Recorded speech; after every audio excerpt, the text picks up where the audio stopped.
বালুরঘাট রবীন্দ্র ভবন মঞ্চে বিশ্ব আদিবাসী দিবস পালনে অনুষ্ঠানের আয়োজন করল দক্ষিণ দিনাজপুর জেলা প্রশাসন। ৭ থেকে 10ই আগস্ট পর্যন্ত জেলা জুড়ে চলবে নানা কর্মসূচি। উদ্বোধনী অনুষ্ঠানে উপস্থিত ছিলেন মন্ত্রী বিপ্লব মিত্র, বিধায়ক রেখা রায়, সভাধিপতি চিন্তামণি বিহা, জেলা শাসক বিজিন কৃষ্ণ, পুলিশ সুপার চিন্ময় মিত্তল প্রমুখ। 9 থেকে 10ই আগস্ট দিবস জেলা স্তরের কর্মসূচি, মহাসারা সাংস্কৃতিক অনুষ্ঠান ও ক্রীড়া প্রতিযোগিতার আয়োজন করা হয়েছে।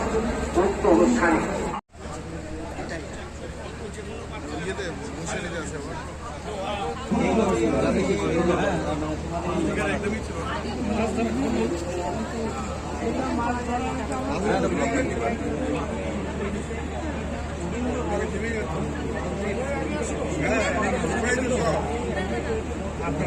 কথা বললেই বলছে তুমি রোহিঙ্গা, তুমি বাংলাদেশি। বলুন তো আপনারা, কেউ যদি অলচিকি ভাষায় কথা বলে আমি তাকে বলতে পারি তুমি এখানকার লোক না, তুমি রোহিঙ্গা? ওটা তো মায়ানমার আলাদা দেশ, তার ভাষাও আলাদা। আমাদের বাংলা ভাষা হয়েছিল, নজরুল লিখেছিলেন হিন্দু না ওরা মুসলিম। ওই মানুষকে মানুষের অস্তিত্ব রক্ষা করতে হয়। 22 শ্রাবণ আসছে, রবীন্দ্রনাথ ঠাকুরকে প্রণাম জানিয়ে বলবো, হে মোর তীর্থপূর্ণ চিত্ত জাগরে।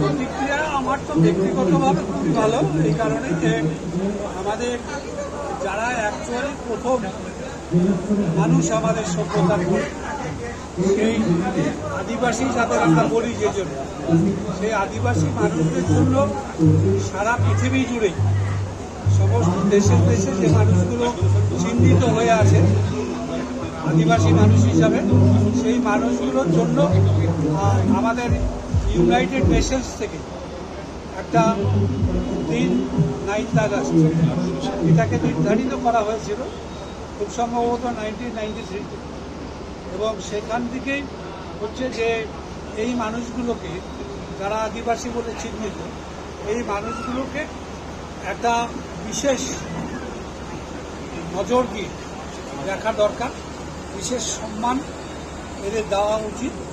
কারণ এগুলো আমাদের প্রকৃতির যে জিনিসগুলো, সেই প্রকৃতির যে দান যেগুলোকে আমরা বলি, সেগুলোকে সুরক্ষা করার ব্যবস্থাটা করেছিলেন কিন্তু এই প্রাচীন আদিবাসী মানুষ, এবং সেই জন্যই এরাই হচ্ছে অরিজিনালি আমাদের এই সভ্যতার ধারক বাহক প্রাথমিক, এবং সেই কারণেই এই মানুষগুলো একটা সময় অবহেলিত ছিলেন বিভিন্ন কারণে।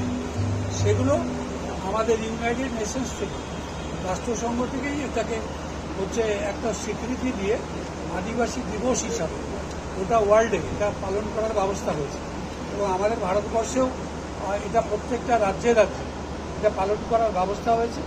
আমাদের মুখ্যমন্ত্রী শ্রীমতী মমতা ব্যানার্জি এবছর এটাকে এই দিনটাকে 9 আগস্ট দিনটাকে পালন করছে, কিন্তু এটা দুদিন আগের থেকে আমাদের যেমন 7 তারিখ থেকে একদম 7, 8, 9, 10 পর্যন্ত 4 দিন এই প্রথমবার আমাদের রাজ্যে এই আদিবাসী দিবসটাকে পালন করার ব্যবস্থা করা হয়েছে।